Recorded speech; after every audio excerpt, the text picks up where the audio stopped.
Dégustons une dernière fois cette semaine nos spécialités lorraines. Ce soir, ce sera le Saint-Èvre, une célèbre pâtisserie nancéienne, mélange de meringues aux amandes et de crème au beurre. Créée au XIXe siècle, sa recette aujourd'hui est encore gardée secrète. Grégory Boileau et Éric Bertrand. C'est ici que tout a commencé. Et l'histoire s'écrit maintenant depuis plus d'un siècle. L'une des pâtisseries les plus célèbres de Nancy porte le nom de la place où elle a été inventée et de la basilique qui lui fait face. Le Saint-Èvre, un gâteau gourmand qui fait le bonheur de tous et qui apporte des étoiles dans les yeux. Ça ressemble à un macaron, donc ça c'est plutôt gourmand. Donc, et puis ensuite le goût, quand j'ai goûté, c'est sucré mais pas trop.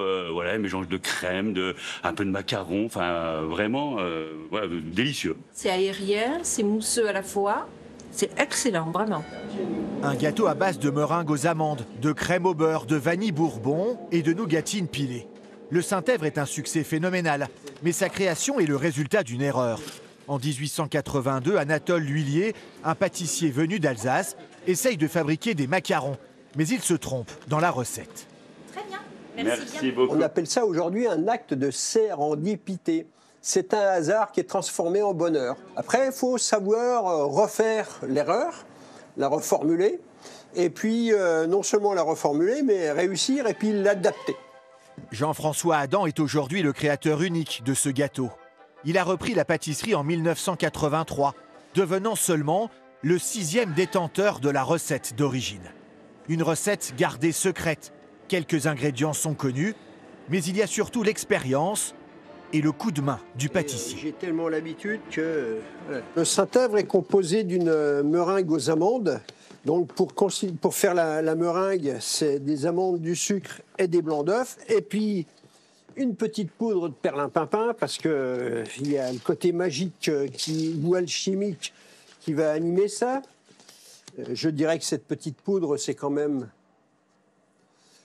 voilà, le cœur. Et puis...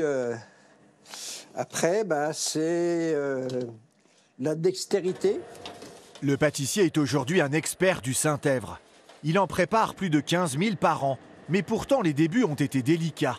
La recette qu'on lui avait donnée n'était pas complète.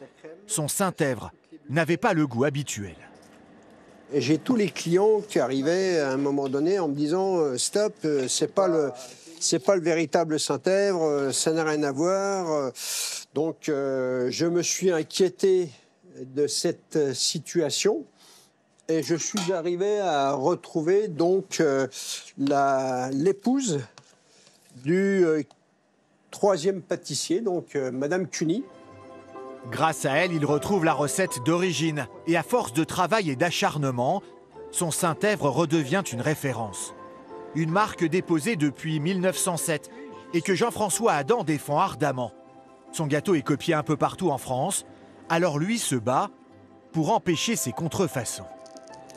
Souvent, on m'appelle le Stéphane Bern de la pâtisserie parce que je suis un fervent défenseur donc, du patrimoine culturel et gastronomique parce que c'est de la culture. Aujourd'hui, on voit bien que les régions, les terroirs ont beaucoup disparu et c'est aussi une façon de mettre en lumière un savoir-faire, un savoir-être de nos prédécesseurs sur nos régions.